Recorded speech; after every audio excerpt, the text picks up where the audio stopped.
Imagine waking up one morning and realizing the money you trusted simply doesn't work anymore.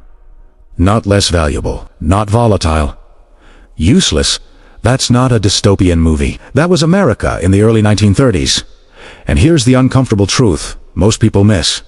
The Great Depression didn't begin with panic. It began with confidence. This story matters right now because every major financial collapse in history starts the same way, with a system that looks stable, feels prosperous, and quietly rewards the wrong behavior until it can't. So let's rewind.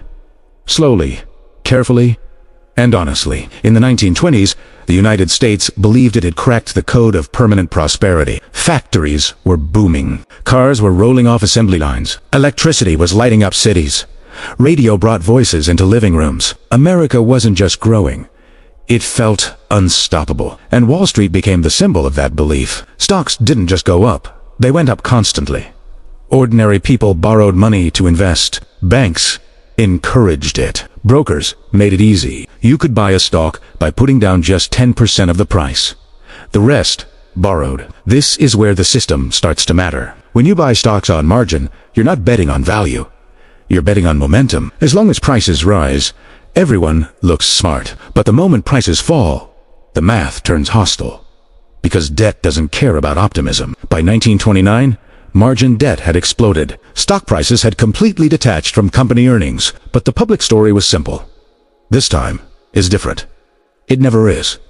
In October 1929, cracks began to show. Selling increased. Confidence wavered. Then came Black Thursday. Then Black Monday.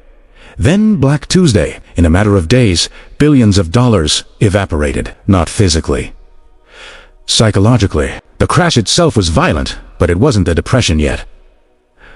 That's a crucial point. Market crashes don't cause depressions.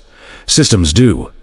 Here's what happened next. Banks had used depositors' money to speculate in the stock market. When stocks collapsed, banks collapsed with them. And when banks collapsed, people rushed to withdraw cash. But the money wasn't there, so banks closed. Thousands of them. No insurance. No safety net. Your life savings could vanish because your bank simply stopped existing. This triggered a brutal feedback loop. Businesses couldn't get loans.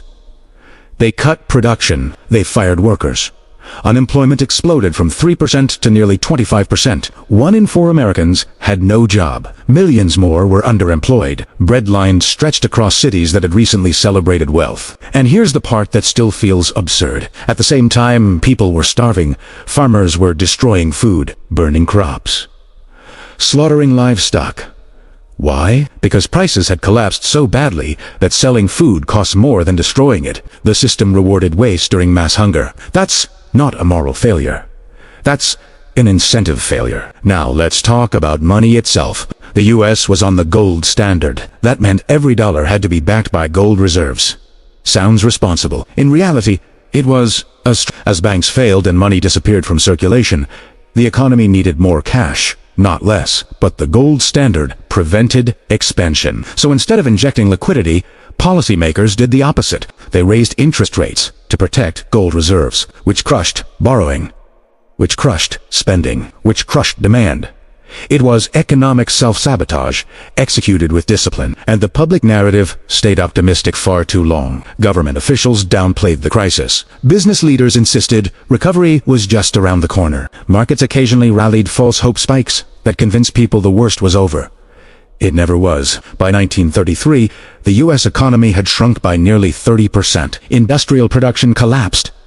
Global trade froze. And this is where the Depression stops being just an American story. Other countries copied the same mistakes.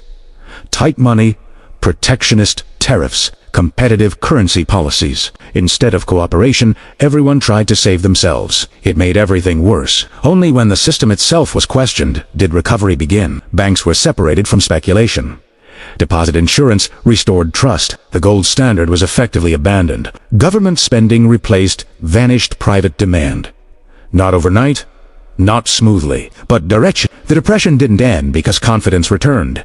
Confidence returned because the system changed. And that brings us to the uncomfortable lesson. The Great Depression wasn't caused by greed alone, or panic, or bad luck. It was caused by a structure that privatized gains and socialized risk without admitting it. A system that rewarded leverage in good times and punished everyone in bad times. A system built on the assumption that markets self-correct quickly.